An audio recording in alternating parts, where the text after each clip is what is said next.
Olá, estamos chegando com o Câmara Repórter segunda edição nesta sexta-feira, 17 de outubro. Veja os nossos destaques. Servidores administrativos da saúde entram em greve a partir da próxima segunda-feira. Sindipan realiza ação social no Lar da Vovozinha. Dia D da campanha de multivacinação acontece neste sábado em todas as unidades básicas de saúde e pontos extras. Aqui no estúdio eu converso com Karine Simonir, estatística e matemática, especialista em gestão pública e doutora em educação. A gente vai bater um papo aqui sobre a importância do gerenciamento de dados para a melhoria de negócios e de políticas públicas. Então vem com a gente, o Câmara Repórter segunda edição está no ar.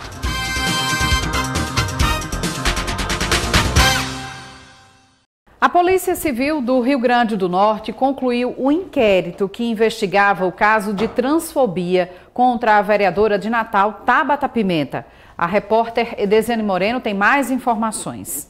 2 mulheres e um homem foram indiciados pelos crimes de injúria e discriminação por identidade de gênero praticados contra a vereadora Tabata Pimenta. O episódio ocorreu em maio deste ano, durante uma sessão ordinária na Câmara Municipal de Natal. A apuração foi conduzida pela Delegacia Especializada em Crimes de Racismo, Intolerância e Discriminação, DECRIDE. De acordo com o relatório final, as investigações reuniram depoimentos, vídeos e laudos periciais elaborados pela Polícia Científica, que comprovaram a autoria e as agressões verbais direcionadas à vereadora por ela ser uma mulher trans.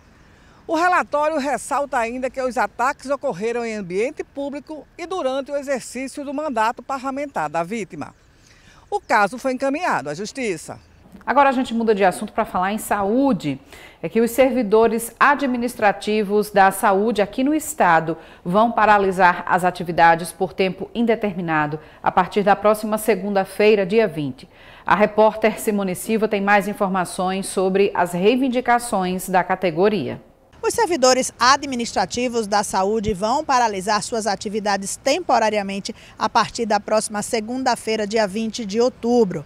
Entre as reivindicações estão jornada justa de trabalho, pagamento de horas extras devidas, vale alimentação, reajuste nos valores de gratificações, que estão congeladas há mais de 2 décadas. Para marcar o início da greve, os servidores farão mobilizações nos locais de trabalho em todo o estado.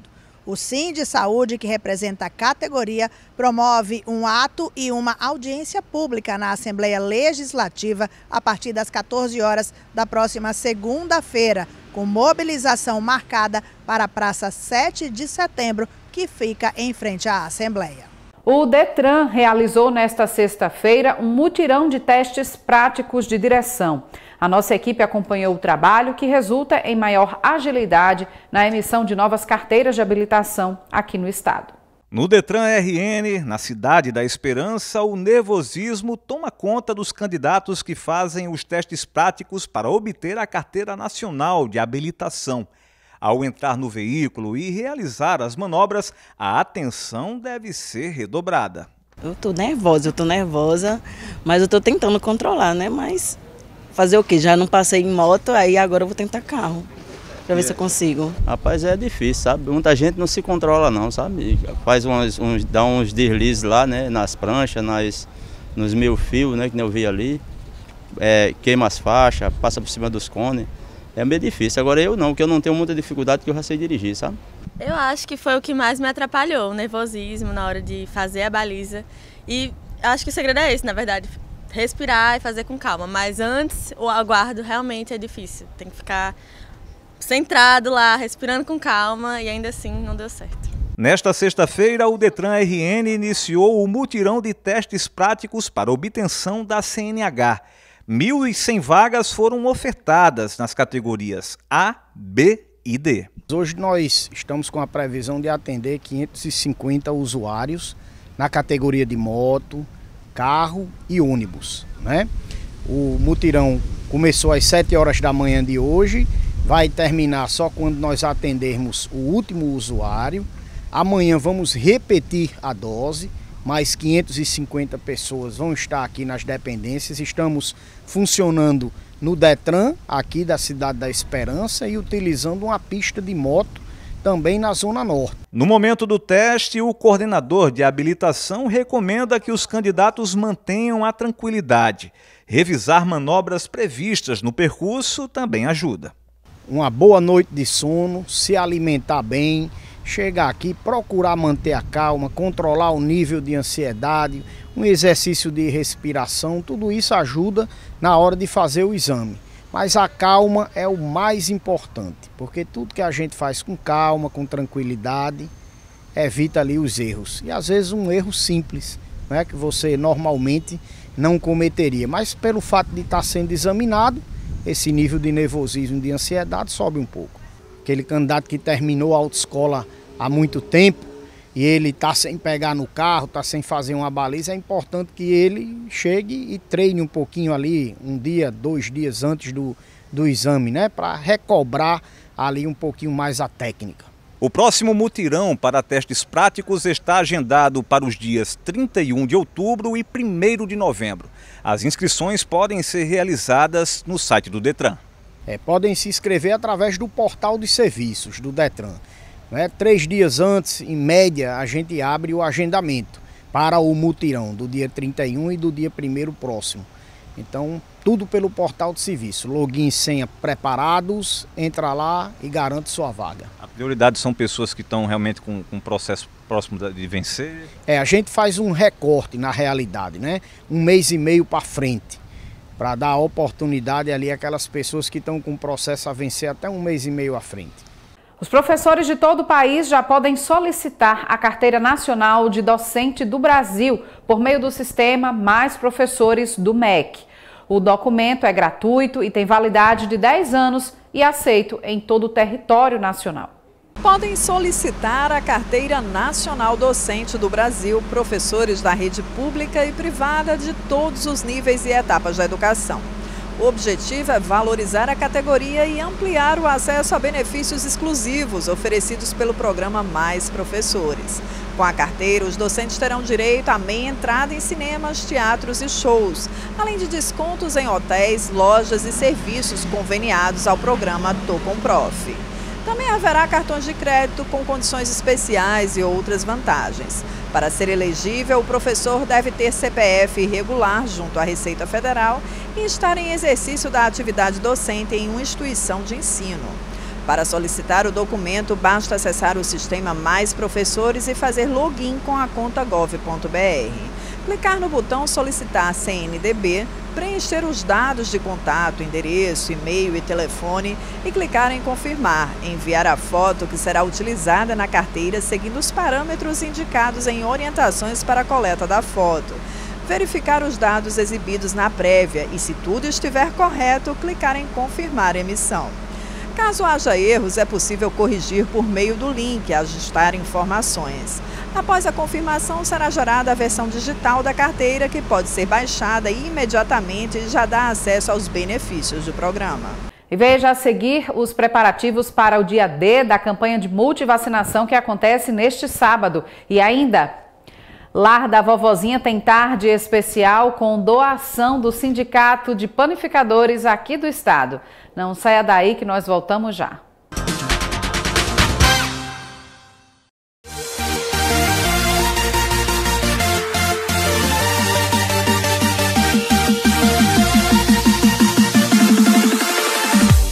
Fala galera, passando para dizer que todas as notícias do esporte local você encontra no programa Câmara Esportiva. Aqui você tem matérias especiais, entrevistados, comentários de quem entende do assunto e muita interatividade.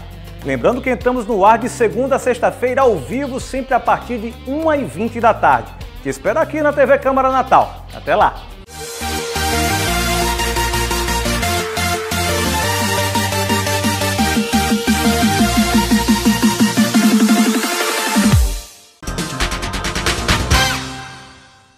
Estamos de volta aqui com as notícias que foram destaques na Câmara Municipal ao longo desta semana. Minuto da Câmara. A Comissão de Justiça da Câmara Municipal de Natal aprovou o projeto que dispõe sobre normas de conservação e responsabilização dos usuários de patinetes elétricos públicos ou de parceria público-privada. A iniciativa é do presidente do Legislativo, o vereador Érico Jacome. Em votação na Comissão de Finanças, os vereadores aprovaram o projeto do Executivo, que estabelece a adesão do município ao Programa de Acompanhamento e Transparência Fiscal e ao Plano de Promoção do Equilíbrio Fiscal.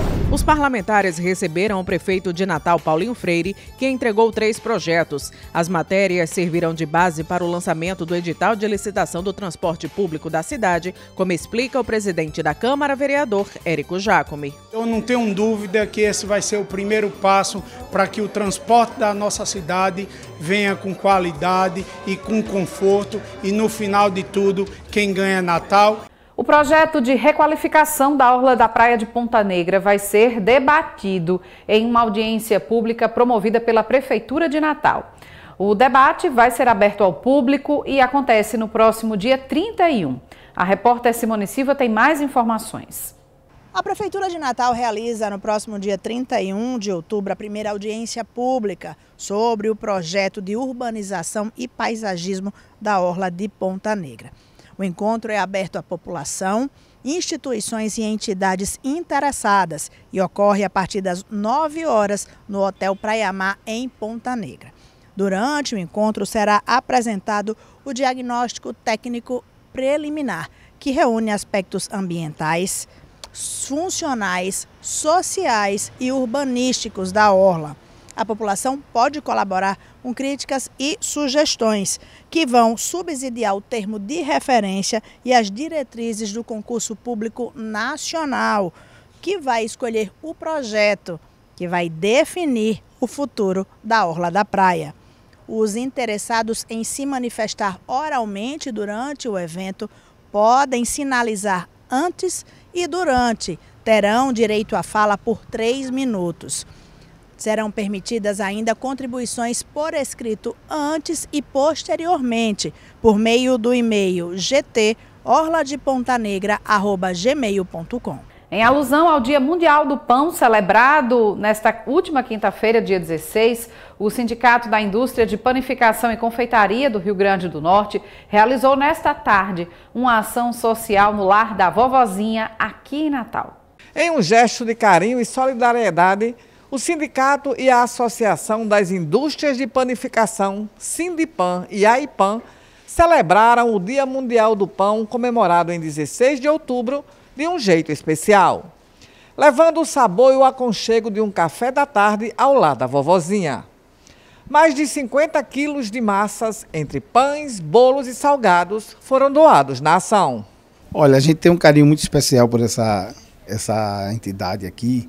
E o sindicato, aproveitando a data de ontem, que foi dia 16, o Dia Mundial do Pão, resolvemos mais uma vez trazer alguns alimentos para ajudar nessa necessidade que tem aqui, bastante importante. A gente está trazendo alimento, está trazendo carinho também para elas, e a gente vê, isso é muito importante. O alimento, o carinho, essa é a nossa missão. Já é cativo, já, a gente vê que, inclusive esse ano já teve outro momento que a gente teve entrega também de donativos, né? Então sempre a gente está ajudando aqui. A questão da atenção, de estar de presente também, né? Vendo as necessidades delas, que não só de alimentos, mas necessidade também de presença, de conversa. Então para a gente é gratificante estar representando a classe nesse sentido também. E aqui, entre risadas, histórias e o cheirinho do pão, ficou claro que o que alimenta de verdade é o carinho. Cada gesto, cada palavra trocada é um pedaço de amor compartilhado nessa tarde especial. As residentes do lar receberam os representantes do sindicato e da associação com alegria e emoção. Para muitas, o café foi mais do que um lanche. Foi um encontro com muita conversa, lembranças e afetos. Foi bom, teve até bolo, que não tem todo dia, teve bolo. Agradeço a Deus e a Nossa Senhora ter trazido. Foi ótimo, muito bom, muito gostoso. Gostei bastante, comi bem. Coisa boa, bolo da moça, bolo de milho, né? Coisa boa. A diretora do lar da Vovozinha destacou a importância desse tipo de gesto e agradeceu a doação, dizendo que ações assim renovam a esperança e traz alegria para todas que vivem ali. A gente precisa muito desse tipo de ação, pela quantidade de pessoas que tem na casa, a quantidade de pessoas que se alimentam na casa, e pão, alimento de todos nós, né? E sempre bem-vindo. E só reforçando aqui, quem quiser ajudar o Lar da Vovozinha, pode ir até as redes sociais, saber como é que pode fazer para ajudar. É só acessar o @Lar da Vovozinha oficial. E quem quiser fazer doações em dinheiro, pode também fazer no Pix, lardavovozinha@gmail.com. Neste sábado, dia 18, Natal terá o dia D de multivacinação em todas as unidades básicas e pontos extras. Tarsila Costa. Crianças e adolescentes menores de 15 anos são o público-alvo do dia D da campanha de multivacinação que acontece neste sábado. Eu estou aqui com Verusca Ramos para saber um pouquinho mais sobre essa importante ação.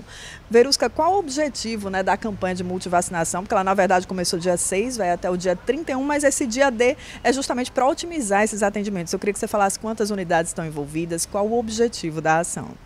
Esse dia D é um dia nacional, né? Então é aquele dia em que todos os municípios se juntam em prol do mesmo objetivo, né? Que é de conscientização, de dar oportunidade num dia extra, num dia de sábado, os pais levarem seus filhos, suas crianças, adolescentes às unidades básicas. Aqui em Natal todas as unidades vão estar abertas.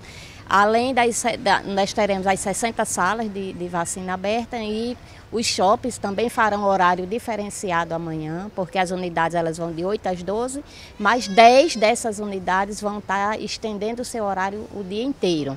E os shoppings eles vão estar abertos de 13 até às 18 horas para complementar essa busca e facilitar esse acesso à vacinação.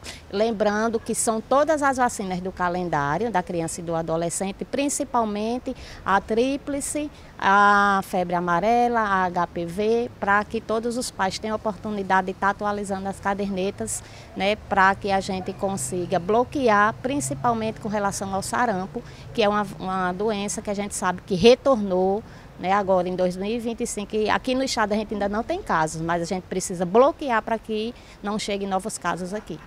Verusca, você falou, né, das 60 unidades básicas de saúde, que 10 vão estar com horário estendido até às 18 horas. Né? Onde é que as pessoas podem ver essas unidades que estão com horário estendido? E fala para a gente também quais são esses pontos extras que muitas pessoas não sabem, né? No site, né, da prefeitura tá tanto as unidades como seus endereços, né, essas 10 unidades que vão estar disponíveis até às 16 horas.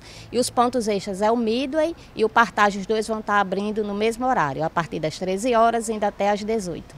Verusca, eu queria que você reforçasse para os pais e as mães que estão em casa justamente a importância, né, de estar com a caderneta de vacinação em dia dos seus filhos. Porque algumas vacinas, ela tem faixa etária onde você tem a resposta imunológica e muitas vezes se você deixar de dar durante aquele período, a vacina ela não vai mais surtir efeito e muitas vezes a criança é acometida por aquela doença de uma forma bem grave, né, quando poderia ter sido evitado, né, porque não tem coisa pior, principalmente você perder um filho ou ter um filho sequelado por uma doença totalmente prevenível. Verusca, muito obrigada pelas informações. E você que é pai, mãe, né, responsável por uma criança ou por um adolescente, aproveita esse sábado, que normalmente é um dia de folga, para levar para tomar a vacina, justamente para evitar, né, doenças e evitar inclusive sequelas dessas doenças. As unidades de saúde com horário estendido neste sábado, das 8 às 16 horas, são Rosângela Lima e Mirassol, na Zona Sul. São João e Mãe Luísa, na Zona Leste, Monte Líbano e Felipe Camarão 2, na Zona Oeste, Nova Natal e Pajuçara, na Zona Norte 1 e Vale Dourado e Potengi, na Norte 2. Depois do intervalo, eu converso aqui com a doutora em Educação e Estatística, Karine Simonir. A gente vai conversar sobre a importância da gestão de dados para os negócios e políticas públicas. Então não saia daí que nós voltamos em instantes.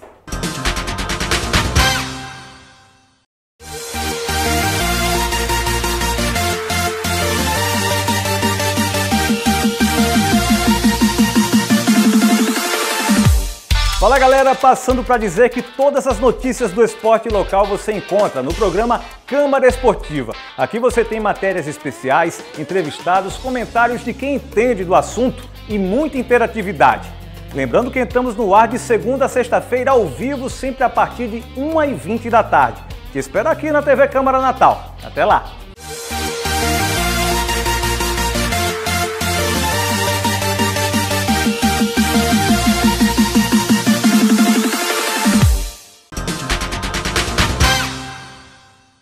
Estamos de volta aqui com o Câmara Repórter e a gente recebe no estúdio a estatística, matemática, especialista em gestão pública e doutora em educação, Karine Simonir, que vem aqui conversar com a gente sobre a importância do gerenciamento de dados para os negócios, para políticas públicas, não é isso, Karine? Seja bem-vinda aqui. É um prazer, Larissa, estar aqui com você hoje e será um prazer compartilhar um pouquinho desses saberes, né?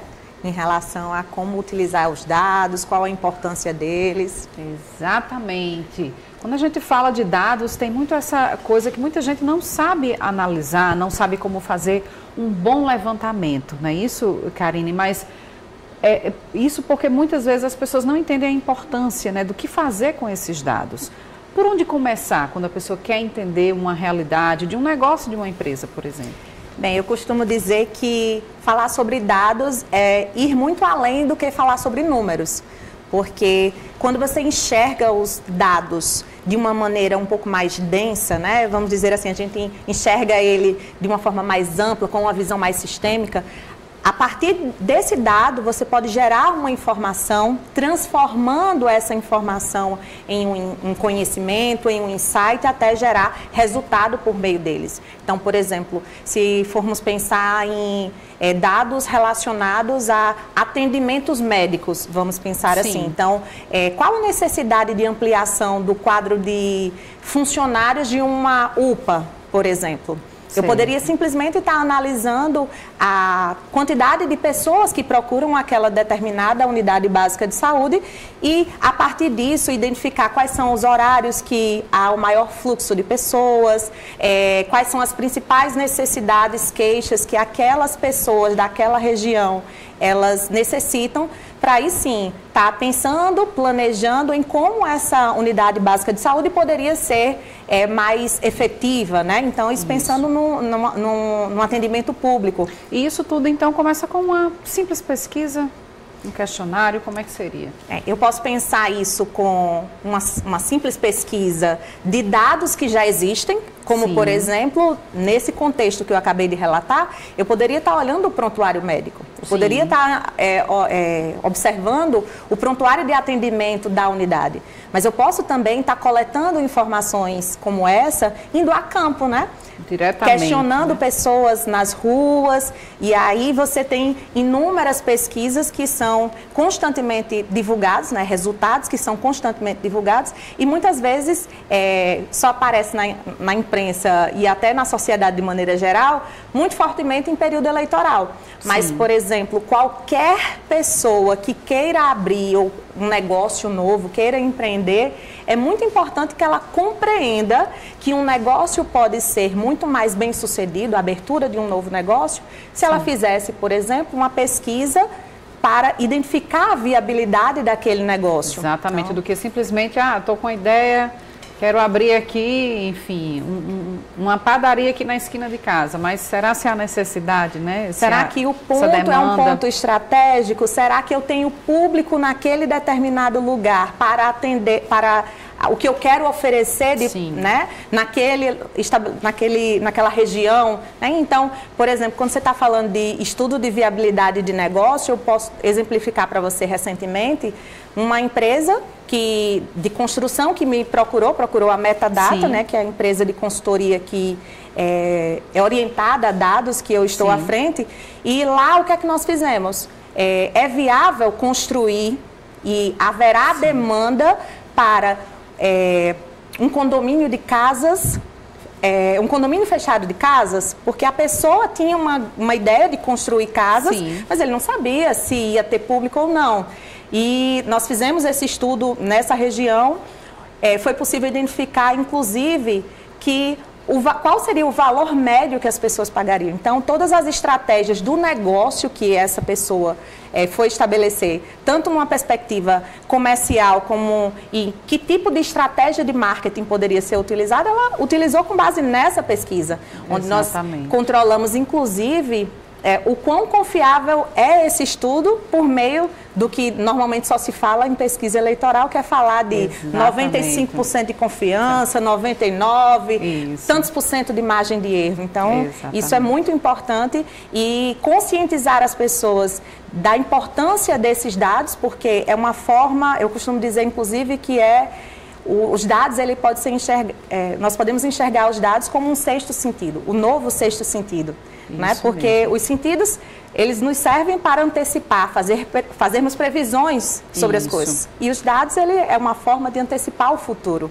Exatamente. E falando dessa questão de antecipação do futuro, isso permite, enfim, a pessoa buscando se orientar por dados, né? Enfim, fazendo essa análise dos dados, permite que, por exemplo, no caso de negócios, permite enxergar essa longevidade do negócio, né? Essa perspectiva de uma possível até direcionamento para a inovação, enfim, para que esse negócio ele, né, tenha realmente essa longevidade. Sim, sem dúvida. E pensando na questão do empreender, né, do ato de empreender, sim, eu falei agora há pouco sobre a abertura de novos negócios por meio de estudos como esse, de estudos de viabilidade.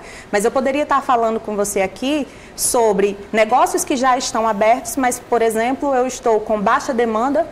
Pense, por exemplo, sim, um restaurante que abriu num ponto que é super estratégico, existe a clientela dele, mas por algum motivo não está atendendo a expectativa. Então, analisar os dados que já existem nesse local para compreender, por exemplo, como atrair o público de forma, sim, mais assertiva, como direcionar isso, se torna muito útil e pode fazer com que o negócio seja muito mais rentável. E é uma espécie também, além disso que você falou, por exemplo, no caso do restaurante, né, que é o exemplo que você está trazendo, é uma espécie também de autocrítica, né? O que é que as pessoas também, por exemplo, podem mostrar que o restaurante precisa melhorar e que por isso mesmo o movimento não anda tão bom assim no negócio. O que é que eles precisam mudar para que esse público volte a frequentar o local, não é isso? Exato, a compreensão se o cardápio está adequado, se os colaboradores eles estão tendo um atendimento condizente com a proposta, sim, do estabelecimento, né?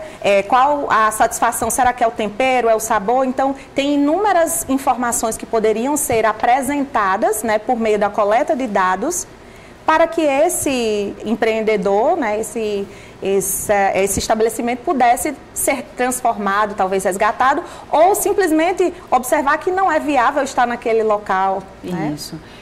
Karine, e como você falou aí, você está também nesse ramo do empreendimento, né, com essa questão do gerenciamento, enfim, de pesquisa de dados. Como é que você tem percebido o olhar das pessoas para se voltar para isso, né, para empreendedores, para a gestão pública também, na hora de executar uma política pública? Existe já, as pessoas têm se despertado para isso, enfim, empreendedores, gestores públicos estão começando a se abrir mais para isso, de ver essa necessidade? Enxergo que sim, né? Os dados é um mar azul, né? Então é pensar assim, é o novo petróleo, uhum, né? As pessoas começam a perceber que existe um valor diferente, de fato. No entanto, eu ainda percebo uma certa preocupação sobre quem pode gerar essa informação, né, a partir desses dados. Qual é o ângulo correto? Será que eu confio? Será que eu não confio? E aí se fala muito sobre metodologias, né? Sim. Vamos pensar em algo que está mais acessível à sociedade de maneira geral, que são os resultados das pesquisas públicas, eleitorais, por exemplo. Sim, claro. De aceitação, de satisfação, de candidato X, Y, Z. E aí se diz, a percepção da sociedade em relação a determinado político é mais positivo, é mais negativa, se fala de margem, sim, de erro. E como saber se é confiável esse resultado que está sendo apresentado? Então é muito importante que tenha esse olhar crítico, principalmente sobre a fonte, né? Como foi que como se chegou a essa conclusão. E uma coisa que na parte eleitoral eu considero que é muito relevante é que todos esses estudos eles deveriam vir associados a uma espécie de obrigatoriedade de georreferenciamento. O que é que eu quero dizer com isso?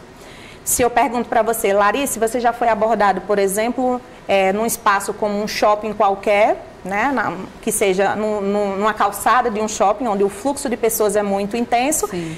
E ali você vai encontrar pessoas de várias regiões. Com certeza. Mas as pessoas que ali transitam não necessariamente representam uma determinada região. Então, quando se tem resultados de pesquisas eleitorais em que se toma como verdades, né, que a população de uma determinada região pensa e aceita dessa forma, é uma informação muito rica. Sim. Mas, dependendo da forma como essa informação foi obtida, como, por exemplo, se eu não fui até aquela região para poder garantir que pessoas que residem naquela região pudessem opinar, e aí sim, eu ter pessoas com diversas características, né? Pessoas que são donas de casas, pessoas que não são, enfim, então... Se torna falho, né? Exatamente. Então, o importante é ter uma análise crítica sobre as informações, né, que são geradas por meio de dados de pesquisa e ter uma atenção maior sobre essa credibilidade que pode ou não ter em relação à metodologia que foi definida pela empresa que apresentou aquele estudo, não é? Karine, e você falando sobre isso, a questão de metodologia, a gente sabe que hoje a inteligência artificial está aí, você também acabou de fazer uma formação voltada para isso. Como é que a inteligência artificial ela se alia com essa questão de garimpagem dos dados ou de análise, né, dos dados que são colocados? Como é que se conecta? Eu acredito que a inteligência artificial ela vem para facilitar, né, de certo modo, ela, pela capacidade de acelerar o processo, ela facilita muito, né, ela vem para ajudar. Mas temos que ter muita atenção, né, sobre o que é gerado de informação com base nisso, né? Então, eu tenho que utilizar como um copiloto. Sim. Né? Eu tenho que ter uma análise crítica, que ela precisa existir para saber se aquilo ali é condizente com a realidade que eu estou tentando analisar. Então, por exemplo, se estivéssemos aqui conversando sobre análise processual, vamos pensar. Se a gente está pensando na área da justiça, um magistrado que hoje, porventura, tem que analisar um volume de 3.000 páginas de um processo. Em quanto tempo ele vai ler isso tudo? Mas se ele utiliza, por exemplo, a inteligência artificial para ir sintetizando e resumindo e, vamos dizer assim, fazendo resumos com identificação do local onde aquela informação foi obtida, ele vai conseguir fazer uma leitura muito mais rápida, fluida e assertiva, para que ele possa ser cada vez mais célere com relação a isso. Então, usando como um copiloto, né? Então, tudo é a forma como se utiliza. E uma atenção especial que nós temos que ter, é porque muito se falou sobre inteligência artificial, sobre o uso, e se nós formos pesquisar um pouco mais sobre isso, a gente vai ter um olhar do mundo para o Brasil com relação a essa questão da inteligência artificial por um fator. Porque a questão das nossas energias renováveis, de maneira geral, vai fazer com que seja possível a longevidade da inteligência artificial, porque o processamento que está por trás, né, dessa inteligência exige muita energia. Então, um estudo recente que foi publicado, eu não estou lembrando agora ao certo a instituição, mas foi inclusive divulgado na reunião no ano passado, num evento sobre sustentabilidade, foi dizendo o seguinte, que uma pergunta simples a um GPT-4, por exemplo, o consumo de água está variando ali entre meio litro e 1 litro. Então, tem estatísticas já sobre isso, baseado na exemplificação dos testes que foram feitos com essas IAs generativas, né? A exemplo do GPT-4. Exatamente, muito bom mesmo. Então, é sempre bom que também, como você reforçou aí, quem esteja em busca, né, de fazer levantamento de dados, procurem institutos, enfim, empresas consolidadas, ilibadas. Como ter essa garantia? Tem algum tipo de registro em que as pessoas também possam, né, procurar para saber, essa empresa é uma empresa séria, para me apresentar resultados mais assertivos para o que eu quero? Eu acredito que, assim, um ponto importante, né? Como escolher, né, bem essa consultoria, enfim. Pensando em pesquisas, tá? Pensando em pesquisas, quando se fala, por exemplo, de pesquisas eleitorais, o Tribunal Eleitoral ele exige que, para a divulgação de pesquisas dessa natureza, se tenha um registro no Conselho de Estatística. Então, ter o registro no Conselho de Estatística, por exemplo, é uma forma de identificar o perfil daquele profissional que está à frente desse desenho. Mas eu considero que a forma como a empresa se apresenta, os profissionais que estão envolvidos, a equipe técnica que está ali, não é? Eu acho que isso é um grande diferencial. Então, eu acredito que olhar para empresas, sejam elas institutos, associações, que seja com fins lucrativos ou sem fins lucrativos, mas se você está procurando uma empresa séria que faça análises de dados, que te auxilia a chegar a lugares mais distantes, né? Vamos pensar assim, enxergar a um palmo, enxergar um pouco mais longe, pensa em empresas que tenham um rigor técnico, sejam empresas sérias no sentido de quem as representa. Então, eu acho que isso é um ponto muito importante. Então, o perfil técnico das pessoas envolvidas faz toda a diferença. Tá bom, então, recado dado aqui com a gente, recado dado sobre os dados, sobre essa importância, né, que no fim das contas termina afetando, melhorando ou, se a pessoa não fizer nada, piorando também, né, a vida de todo mundo. Então, é importante ter esse olhar, esse despertar para isso. E agradeço, então, aqui a sua participação. Karine Simonir, né, estatística, especialista em gestão pública, doutora em educação, aqui com a gente. Foi um prazer, estou à disposição sempre. E esta edição do Câmara Repórter fica por aqui. A você que nos acompanha, obrigada pela audiência. Desejo um excelente fim de semana e a gente volta a se encontrar na próxima segunda-feira. Tchau!